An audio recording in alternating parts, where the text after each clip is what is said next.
بسم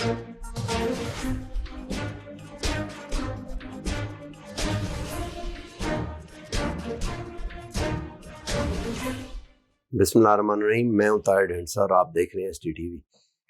سیلاب اس دفعہ جو آئے ہیں، سب کی طرف سے اب سوالات اس پہ ہو رہے ہیں، کیوں، کیسے، کیا، اور ان سوالوں کے جواب جو ہیں میں سمجھتا ہوں کہ یہ وہ ریسرچ کویسچنز ہیں جن کا جواب قدرت بڑی فراغ دلی سے اب دے رہی ہے۔ اس پہ ہم آج بات کرتے ہیں کہ ان فلڈز کی ریزنز کے اوپر اور فیوچر کے اوپر۔ ہمارے ساتھ موجود ہیں ڈاکٹر عابد قیوم سلیری۔ ڈاکٹر صاحب ویری وارم ویلکم۔ یہ بتائیے کہ باقی چیزوں پہ جو رن آف دا مل سبجیکٹ ہے اس پہ تو بات ہو رہی ہے، کیا ہماری ذمہ داری بھی بنتی ہے جو ڈیزاسٹر ہوا ہے اس کو لانے میں کچھ؟ دیکھیں طاہر، قدرتی جو مظاہر ہوتے ہیں ان کو تو آپ کنٹرول نہیں کر سکتے ہیں۔ بارش ہے تو بہت زیادہ ہو رہی ہے یا نہیں ہو رہی ہے، کہیں پہ قحط سالی آ گئی ہے، بہت گرمی پڑ رہی ہے، یہ چیزیں ایسی ہیں جس کو کہ آپ کہہ سکتے ہیں کہ قدرت کی طرف سے۔ لیکن اگر آپ کے پاس رائٹ سیٹ آف پالیسیز اور پریکٹسز ہوں تو ان قدرتی مظاہر سے ہونے والے جو اثرات ہیں، مضمر اثرات ہیں اسپیشلی، ان کو کنٹرول کیا جا سکتا ہے کہ آپ کے پاس اس کو ایک انسانی المیہ نہ بننے دیا جائے۔ اور پاکستان میں بدقسمتی سے جو بھی ایک نیچرل کلیمٹی آتی ہے، چونکہ ہمارے پاس ایک وہ رائٹ سیٹ آف پالیسیز اور پریکٹسز نہیں ہوتی، پالیسیز ہوتی ہیں تو ان کو امپلیمنٹ نہیں کیا جاتا، اگر امپلیمنٹ کرنا شروع بھی کیا جائے تو اس کے لیے پراپر فنڈنگ نہیں ہو پاتی، یا پولیٹیکل ول نہیں ہوتی، یا پھر گورننس کے مسائل آ جاتے ہیں، یا کنسسٹنسی نہیں رہتی۔ تو یہ ساری وہ چیزیں ہیں جن کی وجہ سے ہمارے ہاں جب بھی کوئی نیچرل کلیمٹی آتی ہے تو وہ ایک ہیومن ڈیزاسٹر بن جاتی ہے۔ اور بدقسمتی سے یہ اس وقت جو فلڈز ہم دیکھ رہے ہیں 2022 میں، یہ بھی اسی طرح کی ایک نیچرل کلیمٹی ہے جو کہ ہماری تیاری نہ ہونے کی وجہ سے انسانی المیہ بن گئی۔ وہ ہم سن رہے تھے کہ تقریباً $500 ملین چاہیے میٹیگیشن کے لیے، چاہیے تھے، صوبوں نے ڈیمانڈ کیے ہوئے تھے گزشتہ 10 سالوں میں، جو کہ 113 ارب تقریباً $500 ملین بنتے۔ اور جو نقصان ہے وہ یہ کہا جا رہا ہے، ابھی ظاہر ہے اس پہ سروے تو نہیں ہوا، کہ جو 15 سے لے کے 16-17 بلکہ اس سے بھی زیادہ کا $بلین کا ہو سکتا ہے۔ تو ڈو یو تھنک کہ یہ جو اب اگر اس کی ڈیمیج نیڈ اسیسمنٹ تو ظاہر ہے اس کی ہوگی، تو جو اس پہ خرچہ کریں گے دوبارہ سے کرنے کے لیے، اس میں میٹیگیشن کے پیسے ڈال کے اس کے اوپر گورنمنٹ کو پرائورٹی پہ کام کرنا چاہیے؟ دیکھیے، ڈیزاسٹر ریڈکشن کے لیے، رسک ریڈکشن کے لیے، میٹیگیشن کے لیے، اڈاپٹیشن کے لیے بہت سے آپ کے آلریڈی وہیکل جو ہیں وہ موجود ہیں۔ اصل یہ ہے کہ ہم من حیث القوم ایک فائر فائٹنگ نیشن ہے، اور جب ہم فائر فائٹنگ نیشن ہے تو ہم ریئیکٹ کرتے ہیں۔ جب کوئی سچویشن بنی تو اس کو ہم نے ریئیکٹ کیا، فوری طور پہ اس کا حل نکال لیا۔ جو چیز کل ہونی ہے یا سال بعد ہونی ہے اس کو ہم اس طریقے کی امپورٹنس جو ہے وہ نہیں دیتے۔ اور یہی وجہ ہے کہ اگر کچھ رقم ایلوکیٹ کی بھی جاتی ہے تو جو کہ رسک ریڈکشن کے لیے ہو، ڈیزاسٹر رسک ریڈکشن کے لیے، تو جب اس طرح کی کوئی کلیمٹی آتی ہے تو فوری طور پہ اس کو ہم رسپانس میں لگا دیتے ہیں۔ جیسے جو ایک ہمارے پاس national disaster risk management fund ہے، تو اس میں جو رسک مینجمنٹ کے جو رقم تھی وہ کووڈ-19 میں رسپانس کے لیے ڈائیورٹ کر دی گئی۔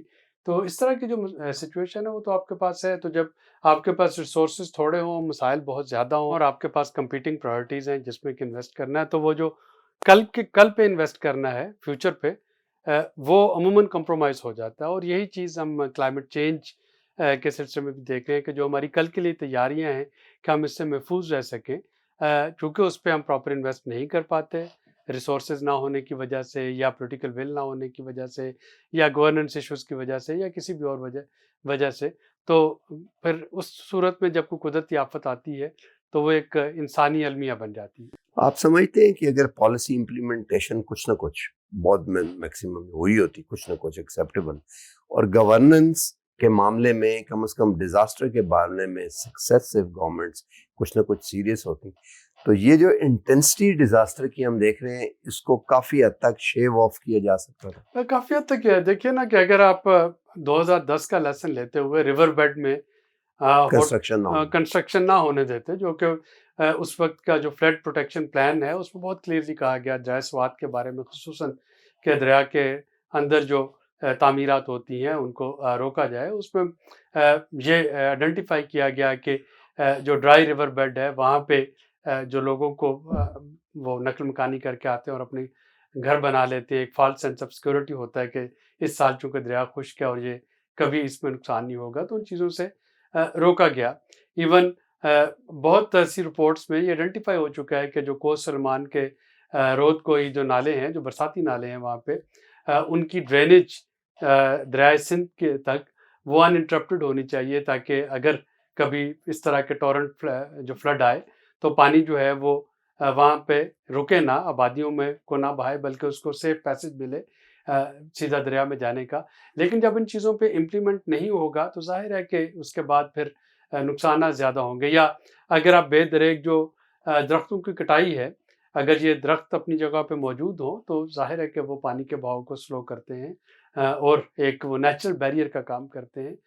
لینڈ سلائڈنگ جو ہے, جو ہم نے اپنے خصوصاً ہلی ایریاز میں جو بے دریغ تعمیرات کا سلسلہ شروع کر رکھا ہے, جس کی وجہ سے لینڈ سلائڈنگ بھی ہوتی ہے. تو یہ ساری چیزیں ہیں جو کہ مل کے اس کے امپیکٹ کو بڑھا دیتی ہیں, گریوٹی کو, جو سچویشن کو مزید گریو کر دیتی ہیں. اور اگر ان میں سے کچھ پہ بھی عمل کر لیا جائے تو جو مستقبل میں ہونے والے نقصانات ہیں سیلاب سے, ان کو کافی منیمائز کیا جا سکتا ہے. گورننس کے کون سے ایک دو ایشوز ہیں جو آپ, میں پالیسی امپلیمنٹیشن کی بات نہیں کر رہا, گورننس کے جن کو مطلب کوئی ایک دو چیزیں کی جائیں اور اس کا امپیکٹ بہت زیادہ ہے؟ نہیں, گورننس میں سب سے پہلے تو یہ دیکھنا ہے کہ لوکل لیول پہ کیا ہمارے پاس ڈیزاسٹر رسک ریڈکشن پلان موجود ہے یا نہیں ہے. جو ہماری DDMA ہے, جس کو کہ آپ ڈسٹرکٹ لیول, ہاں, جو ڈسٹرکٹ لیول پہ ڈسٹرکٹ ڈیزاسٹر مینجمنٹ اتھارٹی ہے, نہ تو اس بیچاری کے پاس کوئی ریسورسز ہے, نہ کوئی کیپیسٹی ہے, اور ضلعی سطح پہ پہلے رسپانس آنا ہوتا ہے نا.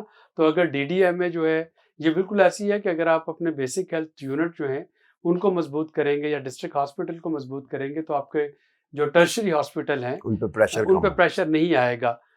ہر کوئی جو ہے وہ پمز میں یا سروسز ہاسپٹل میں یا جنرل ہاسپٹل لاہور میں نہیں بھاگ رہا ہوگا, اگر اس کا BHO اور لوکل ہاسپٹل جو ہے وہاں پہ اچھا ہو, بیسک فیسلٹیز ہیں. اسی طرح سے DDMA کو اگر آپ مضبوط نہیں کریں گے تو سارا پریشر جو ہے وہ NDMA پہ آئے گا, اور NDMA سارا پریشر پاس آن کر دے گی ہمارے مسلح افواج پہ, کیونکہ انہی کو پھر رسپانس کے لیے کہا جائے گا, اور ان کے اور جو بے شمار جو فرائض ہیں ان سے ڈائیورٹ کر کے آپ نہیں. لیکن مسلح افواج ریسکیو اور ریلیف کسی حد تک, بلکہ ریسکیو ریلیف بھی نہیں, لیکن جو ریہیبلیٹیشن کا معاملہ ہے وہ تو نہیں کر سکتے.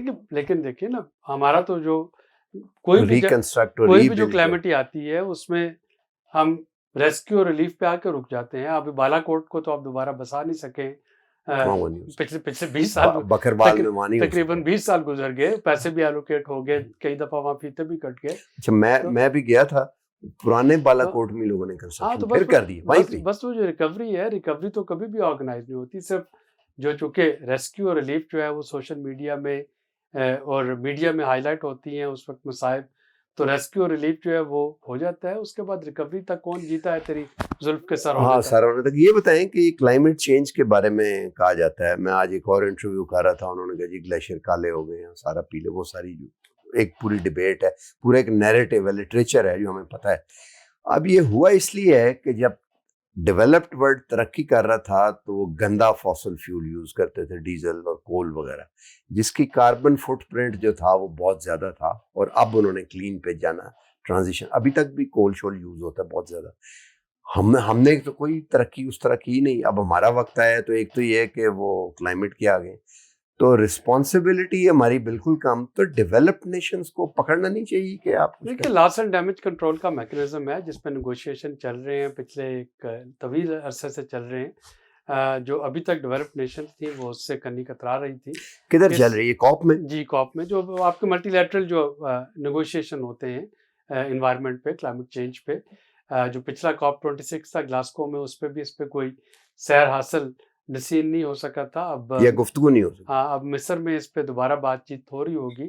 اس سال مصر میں ہو رہی ہوگی. اور اس وقت بڑا اتفاق ہے کہ ڈیولپ نیشن خود بھی ایک گرمیوں میں ان کو خشک سالی کا اور ڈراؤٹ کا سامنا کرنا پڑا, جبکہ ہمارے جیسے ممالک جو ہیں وہاں پہ خشک سالی بھی آئی, ہیٹ ویو بھی آئی, اور اب